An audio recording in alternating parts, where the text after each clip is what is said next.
Untuk acara selanjutnya adalah tausiah agama yang akan disampaikan oleh Syekh Aksaim Ahmed Ghazi Musal dan insya Allah akan diterjemahkan oleh Bapak Ustadz Ridho. Betul? Kepada Syekh Aksaim Ahmed Ghazi Musal dan Bapak Ustadz Ridho kami persilakan.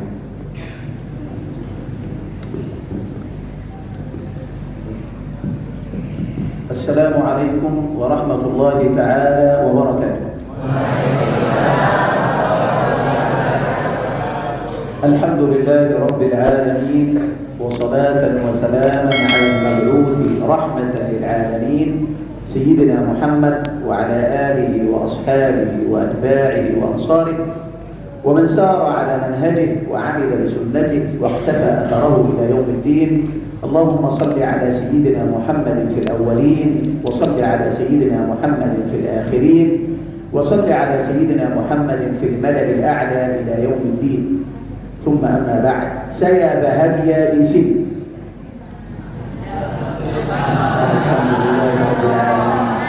في البداية أرحب بالسادة العلماء ورئيس المسجد ورئيس القرية والأساتذة والمدرسون والمدرسات.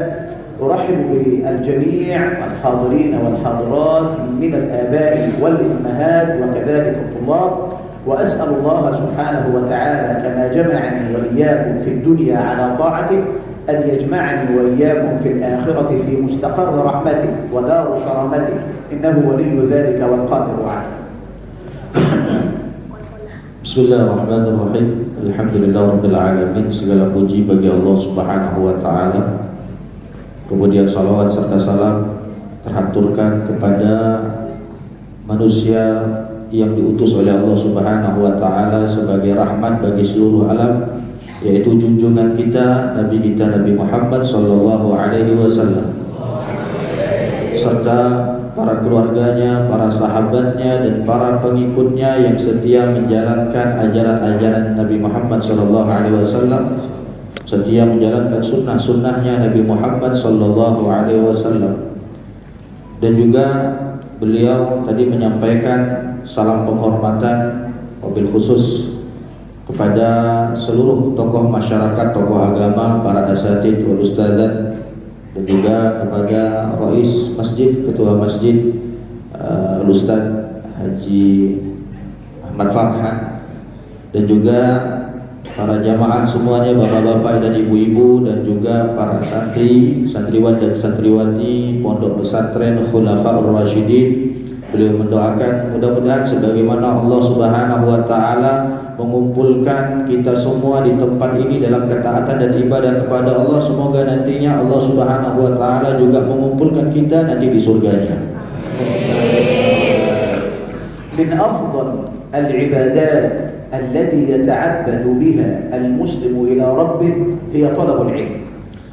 Di antara amalan yang paling utama, ibadah yang paling utama yang mendekatkan seorang hamba kepada Allah Subhanahu wa taala, yaitu adalah menuntut ilmu atau mencari ilmu. Bayyana lana rasuluna wa habibuna wa syafi'una Muhammad sallallahu alaihi wasallam anna talabul ilmi ibadah.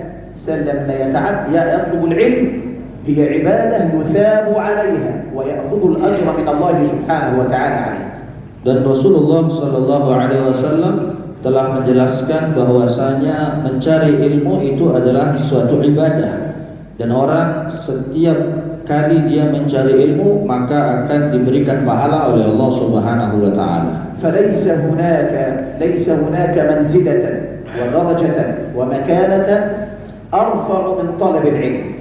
Tidak ada derajat yang paling tinggi dibanding derajat para penuntut ilmu. Allah Subhanahu wa ta'ala faddala sayyidina Adam 'ala al-malaikah bil 'ilm. Allah Subhanahu wa taala mengutamakan Nabiullah Adam alaihi salam di antara para malaikat dengan sebab ilmu. 'Allamahu Allah Subhanahu wa ta'ala fakana afdal min al-malaikah. وعلم آدم الأسماء كلها. فضيلة آدم على الملائكة بالعلم.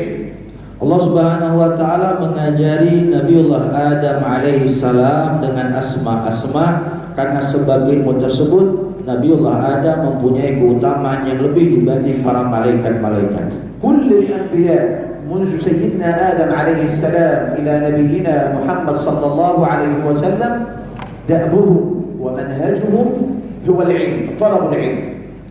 Semua nabi dari Nabi Muhammad dari Nabi Adam alaihissalam sampai dengan Nabi Muhammad sallallahu alaihi wasallam, tradisi mereka, ajaran mereka adalah menuntut ilmu, adalah mencari ilmu. لما ظن سيدنا موسى عليه السلام أنه قد علم، أراد الله سبحانه وتعالى أن يعلمه أن العلم لا نهاية له. Ketika Nabi Musa alaihissalam merasa dirinya sudah alim, sudah mempunyai ilmu yang banyak, maka Allah menegur Nabiullah Musa alaihissalam untuk memberitahu kepada Nabi Musa bahwa ilmu itu tidak ada ujungnya, tidak ada habisnya. ذات يوم من الأيام سيدنا موسى عليه السلام كان يعظ أصحابه، يعظهم وهو على المنبر، فسأله رجل: هل هناك في الأرض من هو أعلم منك؟ قال لا. فأراد الله سبحانه وتعالى أن يعلمه أن العلم لا يمكن أن يحيط به بشر. Suatu ketika Nabiullah Musa alaihissalam ditanya oleh temannya. Di saat itu Nabi Musa ditanya, apakah di atas muka bumi ini ada orang yang lebih alim daripada kamu, yang lebih banyak ilmunya daripada kamu? Maka Nabi Musa menjawab, la, tidak ada. Maka Allah Subhanahu wa taala ingin memberitahu kepada Nabi Musa bahwa ilmu yang ada di atas muka bumi ini tidak mungkin dikuasai semuanya. أمره الله سبحانه وتعالى أن يطلب العلم وأن يسافر المسافة البعيدة لكي يتلقى التعليم من الخضر. Kemudian Allah Subhanahu wa taala memerintahkan Nabi Musa alaihissalam untuk pergi mencari ilmu, melakukan perjalanan yang jauh untuk belajar kepada Nabi Khidir alaihissalam. وبعد أن قطع سيدنا موسى عليه السلام المسافة الطويلة والتعب الشديد من أجل أن يطلب العلم، تقابل مع الخضر فقال له: هل أتبعك على أن تعلمني مما علمت رشدا؟ يطلب العلم.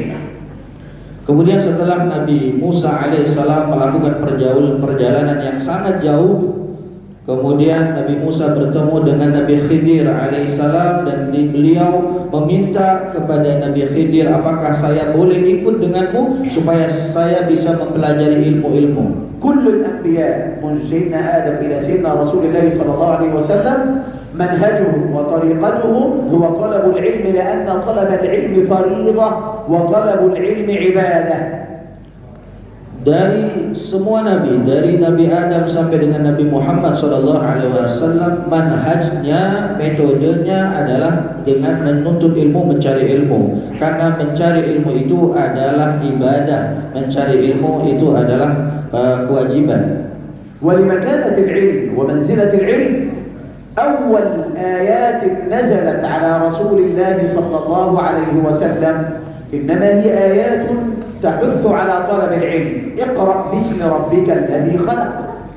Di antara keutamaan ilmu adalah wahyu yang pertama Allah turunkan kepada Nabi Muhammad SAW bercerita tentang menuntut ilmu. Allah Ta'ala berfirman, Iqra, bacalah, bismi rabbikal ladzi khalaq, dengan nama Tuhan yang telah menciptakan. وكأن الله سبحانه وتعالى يريد أن يقول لنبينا محمد صلى الله عليه وسلم ولأمته من بعده أنه لا بد أن يكون منهجكم هو طلب العلم. اقرأ باسم ربك الذي خلق، أول ما نزل على رسول الله صلى الله عليه وسلم. Di sini Allah Subhanahu wa taala ingin memberitahu kepada Nabi Muhammad SAW dan juga umat-umatnya yang setelahnya bahwa metode yang harus dijalani adalah dengan mencari ilmu. ولأن العلم منزلته كبيرة ودرجته عالية، أقسم الله سبحانه وتعالى في القرآن الكريم بأداة العلم وهي القلم، فقال سبحانه وتعالى: نون والقلم وما يسطرون. القلم الذي يدون به ويكتب به، فالله سبحانه وتعالى أقسم بالقلم، وهذا إن دل على شيء فإنما يدل على مكانة العلم ومنزلته في الإسلام. Dan di antara keutamaan ilmu adalah di dalam Al-Quran Allah Subhanahu wa Ta'ala menggunakan salah satu alat dalam mencari ilmu sebagai sumpahnya. Di dalam Al-Quran Allah Ta'ala berfirman, Nun wal qalami yasturun. Nun wal qalam, demi pulpen, qalam. Pulpen adalah alat untuk mencari ilmu. Di sini Allah Subhanahu wa Ta'ala menggunakan kalimat alat untuk mencari ilmu sebagai sumpahnya. Ini menunjukkan bahwa keutamaan di dalam ilmu. الرسول صلى الله عليه وسلم كان كثير الدعاء يدعو الله سبحانه وتعالى. Nabi Muhammad SAW itu adalah orang yang paling banyak berdoa kepada Allah Subhanahu wa Ta'ala. لم يدعو النبي صلى الله عليه وسلم ولا مرة واحدة اللهم زدني مال، اللهم زدني أولاد، اللهم زدني بيوتا أو ثروة أو ذهبا أو فضة. لا، ما ثبت أبدا أن النبي صلى الله عليه وسلم طلب الزيادة إلا في العلم. فقال سبحانه وتعالى وقل رب زدني علما. Di dalam riwayat Nabi Muhammad SAW tidak pernah sekalipun berdoa meminta, ya Allah tambahkan untuk saya harta, ya Allah tambahkan untuk saya anak, ya Allah tambahkan untuk saya emas atau perak. Tapi hanya satu yang Rasulullah minta untuk ditambah, yaitu ya Allah, yang dimana Allah berfirman, wa qul, katakan wahai Muhammad, Rabbi zidni ilma, ya Allah tambahkan untukku ilmu. هذا هو الشيء الوحيد الذي طلب الرسول صلى الله عليه وسلم أن يزيده الله سبحانه وتعالى منه، هو العلم. ولذلك قال الله سبحانه وتعالى وعلمك، علم النبي محمد صلى الله عليه وسلم وعلمك ما لم تكن تعلم وكان فضل الله عليك عظيما.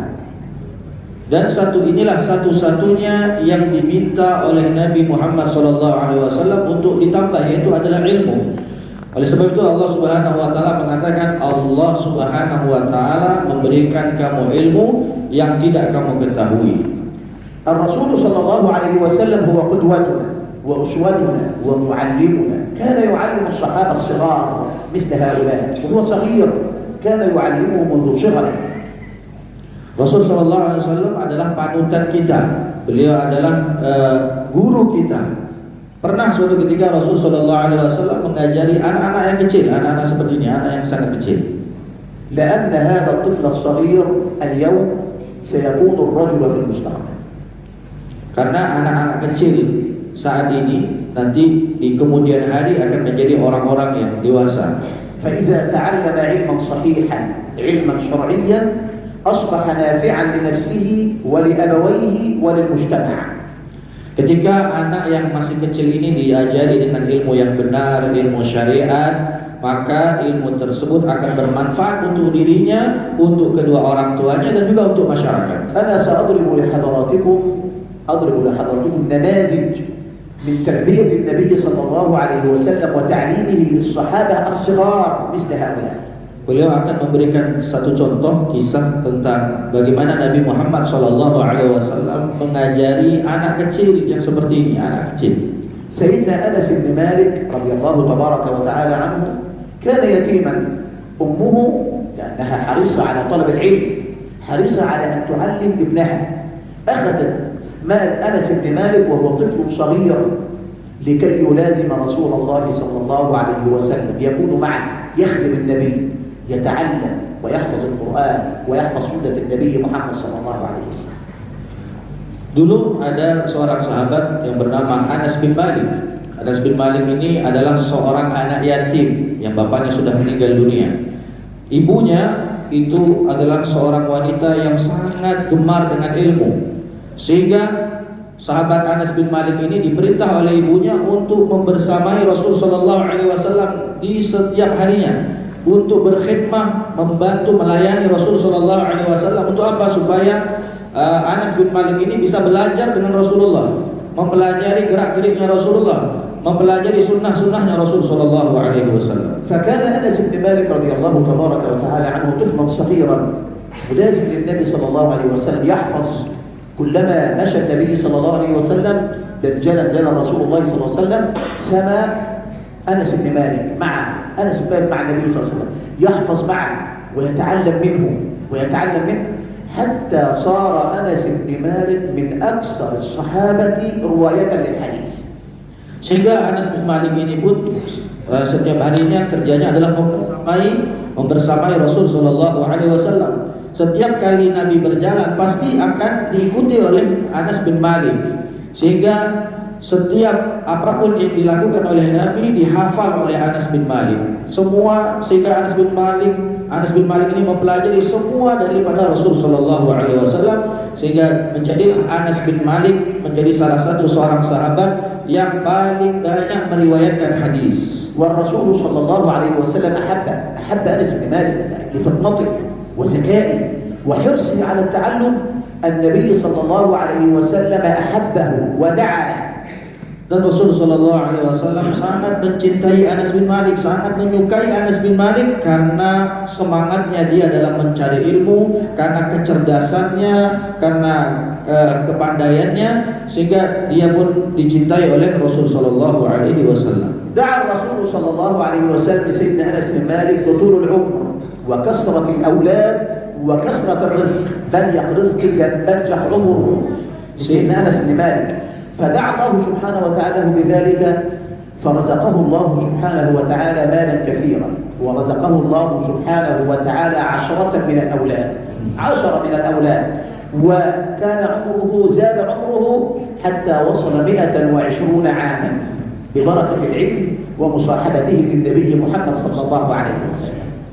Sehingga karena saking cintanya Rasulullah Shallallahu Alaihi Wasallam dengan sahabat Anas bin Malik ini, sampai beliau itu didoakan oleh Rasulullah agar diberikan umur yang panjang oleh Allah, diberikan anak yang banyak, diberikan harta yang banyak, dan Allah mengabulkan doa Rasul Shallallahu Alaihi Wasallam.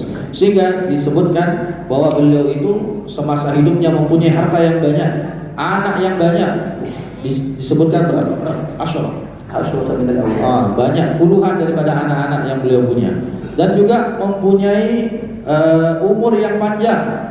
Beliau termasuk sahabat yang umurnya panjang. Beliau wafat ketika di umur 120 tahun. Ini berkah daripada ilmu dan berkah daripada membersamai Rasul Sallallahu Alaihi Wasallam. Hada sahabi akhar ismuhu Zaid bin Thabit. Zaid bin Thabit, Nabi sallallahu alaihi wasallam kana yahris kull al-hirs على تعليم الأطفال الصغار. أنا سيدنا زيد بن ثابت كان عمره مثل هؤلاء، ممكن 11 عاما، وتعلم من النبي صلى الله عليه وسلم. Ada sahabat lain yang juga menjadi muridnya Rasulullah, yaitu yang bernama Zaid bin Thabit.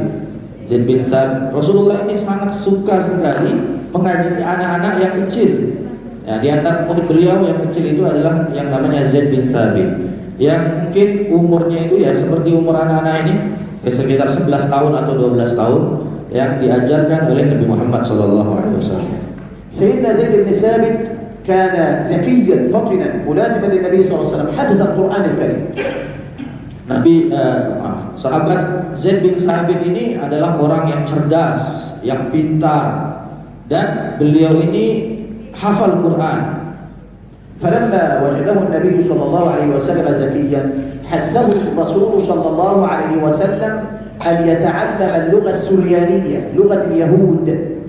Ketika Rasulullah melihat kecerdasan daripada Zaid bin Thabit, maka Nabi menyuruh Zaid bin Thabit ini untuk mempelajari bahasa Suryani. لغة اليهود. تعلم سيدنا زيد بن ثابت لغة اليهود بأمر من رسول الله صلى الله عليه وسلم. تعلمها في 15 يوما، 15 يوم. Bahasa Suryani ini adalah bahasa orang Yahudi, sehingga ketika sudah diperintah oleh Nabi untuk mempelajari bahasa Suryani ini, bahasa orang Yahudi ini, dipelajari oleh sahabat Zaid bin Thabit.